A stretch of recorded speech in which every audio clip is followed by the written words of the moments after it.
लेकिन इनमें से एक बात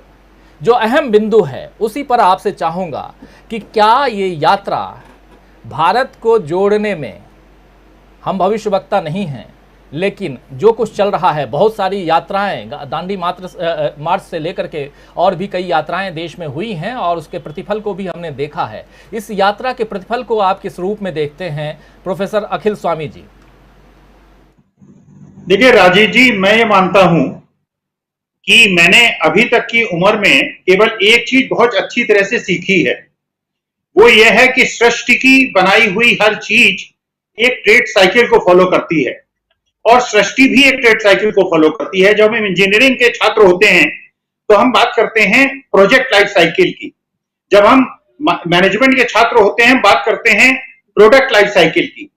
देखिए, वास्तविकता में हर राजनीतिक पार्टी का एक ट्रेड साइकिल है। पहले उसका उद्भव होता है, फिर उसकी ग्रोथ पीरियड होती है, फिर उसकी मैच्योरिटी होती है और फिर उसका डिक्लाइन होता है। ये शाश्वत सत्य है। एक राजनीतिक दल का जो पराभव होता है, जो उसकी डिक्लाइन होती है, वो क्यों होती है? क्योंकि जब वो संघर्ष करके ऊपर उठती है, चाहे वो कंपनी हो, चाहे व्यक्ति हो, राजनीतिक दल हो, वो संघर्ष करके ऊपर उठती है, उसके बाद उसमें एक प्रकार का पराभव हो जाता है। वो जनता से कटने लगती है, जनता से दूर होने लगती है और उसके जो बड़े पदाधिकारी हैं वो सुबह सुबह अच्छे कपड़े पहन के बाल काट के परिक्रमा करने लगते हैं जो मुख्य कार्यालय है उसके चारों तरफ, और उसका पराभव शुरू होता है।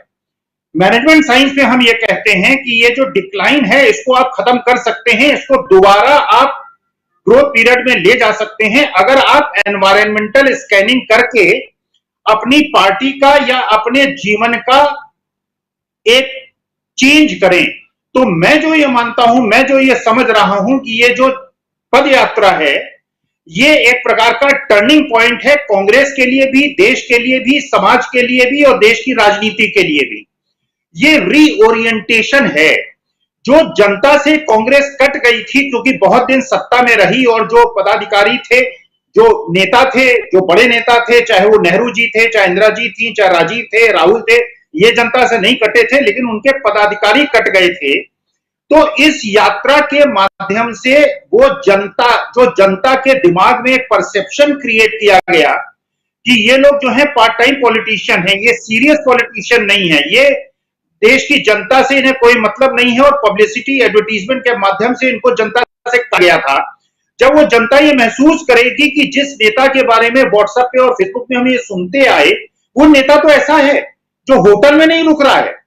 जो 25 किलोमीटर पैदल चल रहा है, जो हमसे वार्तालाप कर रहा है, जो हमसे बात कर रहा है, तो ये जो परसेप्शन क्रिएट हुआ है, इस परसेप्शन को चेंज करने में मदद मिलेगी। दूसरी बात, आपको राजीव जी याद होगा, इंदिरा जी का एक नारा था, ना जात पर ना पात पर मोहर लगेगी हाथ पर। देखिए, वास्तविकता में जनता थक चुकी है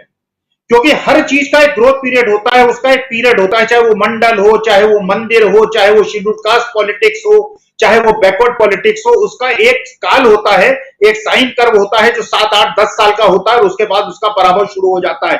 तो वास्तविकता में जनता से जो मैं फीडबैक पाता हूं, जनता चाहती है कि उसकी जो समस्याएं हैं उसे कोई ऐसा नेता आके उससे बात करे, उसकी बात को समझे और उस बात को समझकर उसके लिए संघर्ष करे, क्योंकि जनता पीड़ित है, 70% जनता पीड़ित है।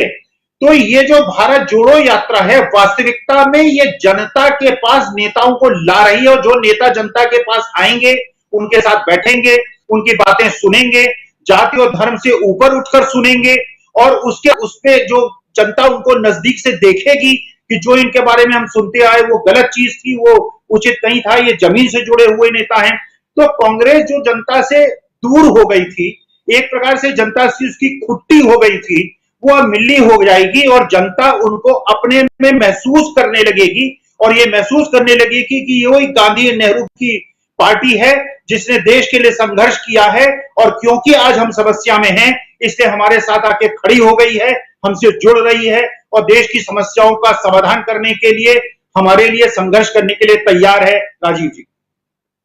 दीपक पासपोर्ट जी, किस रूप में आप देखते हैं